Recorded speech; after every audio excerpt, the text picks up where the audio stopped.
আসলে তো আবু জাহাল আবু লাহাব জাহিলি যুগেও কিন্তু ইসলাম ছিল, কিন্তু কি ছিল ওটাকে আমরা ইসলাম বলি না কেন, জাহিলিয়াত বলি কেন? ওটা আসলে ইসলামের নামে বেদাত হইতো, ইসলামের নামে সেটা বেদাত ছিল, এই জন্য আমরা ওইটাকে জাহিলিয়াত বলি। অন্যথায় এই জাহিলি যুগের লোকেরা কাবা ঘরের যত্ন করতো না? মসজিদুল হারাম কাবা ঘরের যত্ন কারা করতো? মুহাম্মদ সাল্লাল্লাহু আলাইহি ওয়াসাল্লাম করছিল? মুহাম্মদ সাল্লাল্লাহু আলাইহি ওয়াসাল্লামকে কমিটির সদস্য বানায় নাই। এই জাহিলি যুগের লোকেরা আবু জাহাল আবু লাহাব উতবা শাইবা ওয়ালিদ বিন মুগীরা এরাই ছিল কাবা ঘরেরও কিন্তু হর্তাকর্তা, কমিটির সদস্য, সভাপতি, সহসভাপতি, সেক্রেটারি, কোষাধ্যক্ষ, এরা সব ছিল। আল্লাহ রাসূল সাল্লাল্লাহু আলাইহি ওয়াসাল্লামকে প্রাথমিক সদস্য পদটাই দেয়নি, প্রাথমিক সদস্য পদও ছিল না। তাতে কি বোঝা যায়?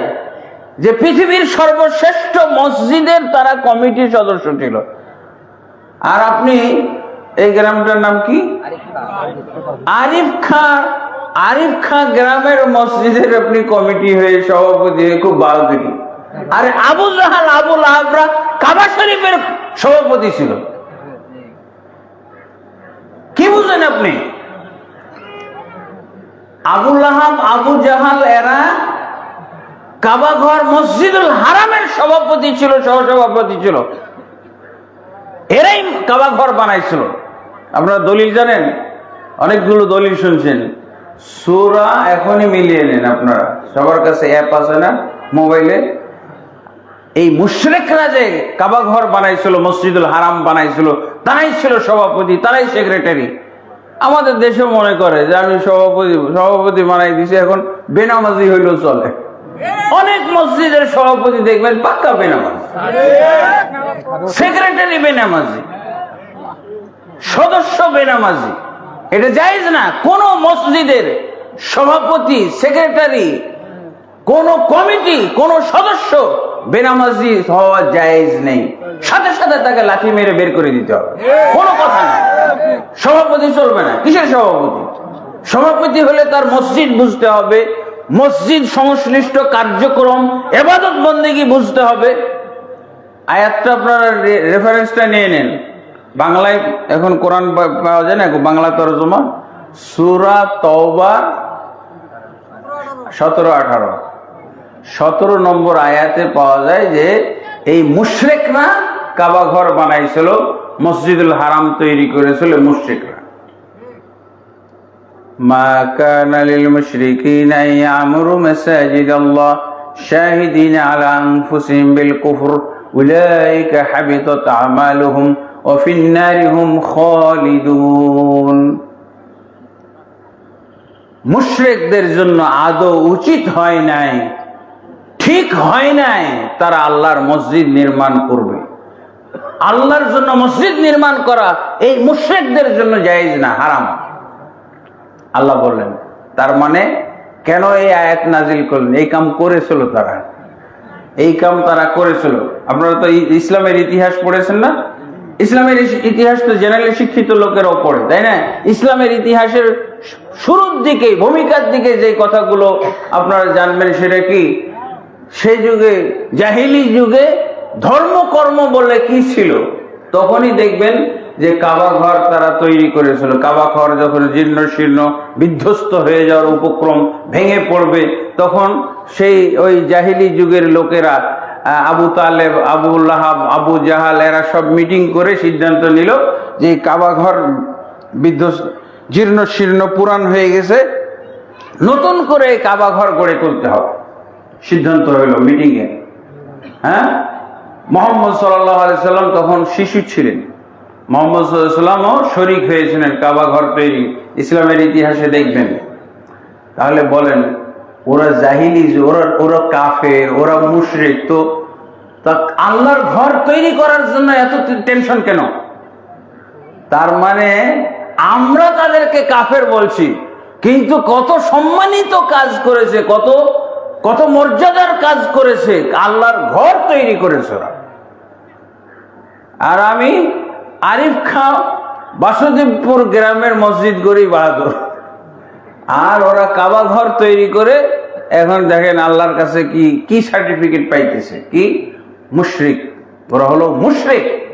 হাবিতাত আমালুহুম, তাদের আমল সমস্ত ধ্বংস হয়ে গেছে, ধ্বংস, নষ্ট, ভ্রষ্ট, কানাকড়িও এই আমলের মূল্য নাই। অথচ মসজিদ বানানোর ফজিলত তো আপনারা শুনেছেন, তাই না? মান বানা লিল্লাহি মাসজিদান ইয়াবতাগি বিযালিকা ওয়াজহাল্লাহ বানাল্লাহু লাহু বাইতান ফিল জান্নাহ, সহিহ মুসলিমের হাদিস। যে ব্যক্তি আল্লাহর সন্তুষ্টির জন্য একটা মসজিদ নির্মাণ করবে, আল্লাহ তাবারক ওয়া তাআলা তার জন্য শুধু জান্নাত না, জান্নাতের মধ্যে বিশেষ অট্টালিকা, সুরম্য অট্টালিকা, বিল্ডিং আল্লাহ তৈরি করবে। আল্লাহু আকবার।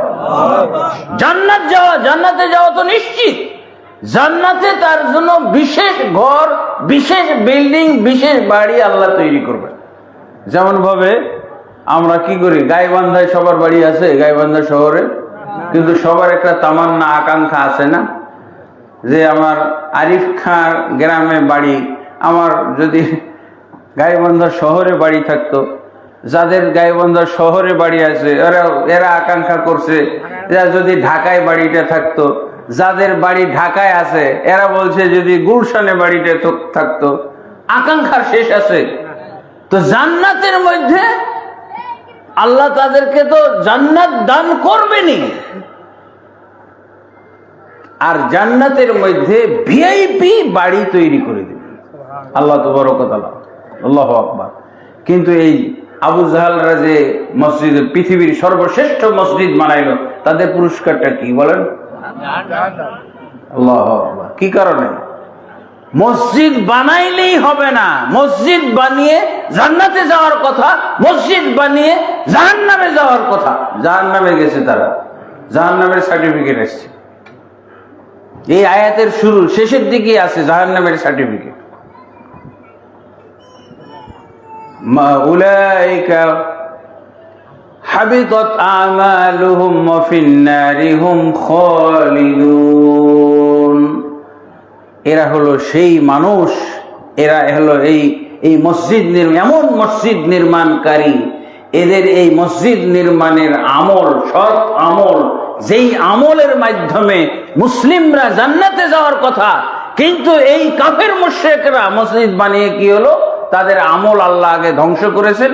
এরপরে অফিন নারি হুম খালিদুন, এরা জাহান্নামের আগুনে চিরন্তন অধিবাসী, জাহান্নামের আগুনে চিরন্তন অধিবাসী। তাহলে একই মসজিদ মুসলমান বানাইলে জান্নাতের সার্টিফিকেট, একই মসজিদ মুশরিক ব্যক্তি বানাইলে জাহান্নামের সার্টিফিকেট। খালি মসজিদ বানাইলে হবে না, মসজিদের দায়িত্ব নিলে হবে না, মসজিদের সুন্দরভাবে দায়িত্ব পালন করতে হবে, নিজেকে ইমানদার হইতে হবে। 18 নম্বর আয়াতের তো বলা হয়েছে, 18 নম্বর আয়াত কি বলা হয়েছে? ইন্নামা ইয়ামুরু মাসাজিদাল্লাহ মান আমানা বিল্লাহ। শুধুমাত্র মসজিদ ওই লোকেরা বানাবে যারা আল্লাহর প্রতি ঈমান এনেছে। শুধুমাত্র শব্দ 18 নম্বর আয়াতটা শুরু হয়েছে কি শব্দ দিয়ে? শুধুমাত্র। শুধুমাত্র আল্লাহর জন্য মসজিদ নির্মাণ করবে কারা? যারা আল্লাহর প্রতি ঈমান এনেছে। ওয়া আকামাস সালাহ, এবং সালাত কায়েম করেছে। ওয়া আতাজ যাকাত, যাকাত আদায় করেছে। ওয়ালাম ইয়াখশা ইল্লাল্লাহ, আল্লাহকে ছাড়া কাউকে ভয় করে না। মসজিদ কমিটির সভাপতি, অথচ সে ভয় করে, পুলিশ ভয় করে, তারপরে দলের নেতাকে ভয় করে। হ্যাঁ, দলের নেতাকে ভয় করে না সভাপতি? 5টা গোলাম, এই যে 5টা গোলাম। মসজিদের সভাপতি, মসজিদের সদস্য, তার মানে একটা পাওয়ার। মসজিদের যে সদস্য হয়ে গেল তার পাওয়ার। আমি মসজিদে ঢাকা এক মসজিদে খতিব হইলাম।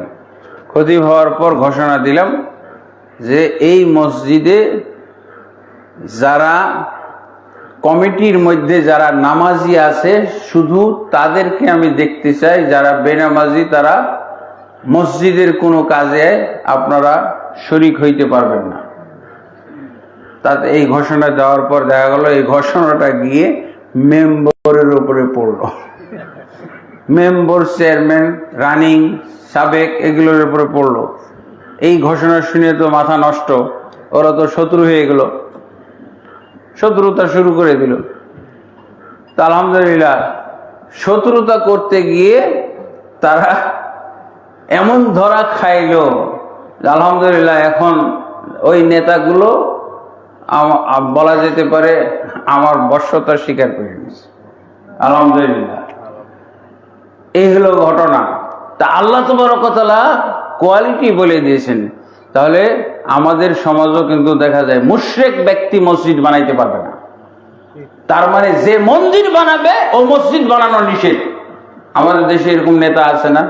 আছে, দুটোই বানায়।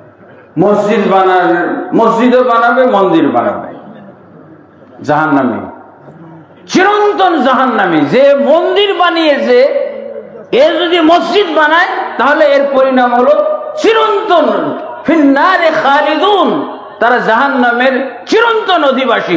মন্দির বানা লোক মসজিদ বানাইতে পারবে না। মন্দির আমাদের দেশে এটা হয়, ওরও ঘটে। এটা হলো ইসলাম না বুঝার কারণে, ইমান না বুঝার কারণে, কোরআন না বুঝার কারণে। কিসের তুমি মুসলমান? মুসলমান নামের কলঙ্ক। নেতারা তাই করে না? তো নেতা করলে ওটা ঠিক হয়ে গেল? এই নেতাকেই তো ঠিক করতে হবে কোরআন দিয়ে, কি দিয়ে ঠিক করতে হবে? যেহেতু সে মুসলিম দাবি করে, ও যদি ইসলামকে ইস্তফা দেয় যে আমি মসজিদও বানাবো, মন্দিরও বানাবো, তাহলে আগে ইসলামে ইস্তফা দাও। ইস্তফা দিয়ে তাহলে এই কাজ করো। যে মন্দির বানাবে সে মসজিদ বানাইতে পারবে না। এই লোকগুলো কি মন্দির বানাই নাই? মূর্তি বানাইতো না?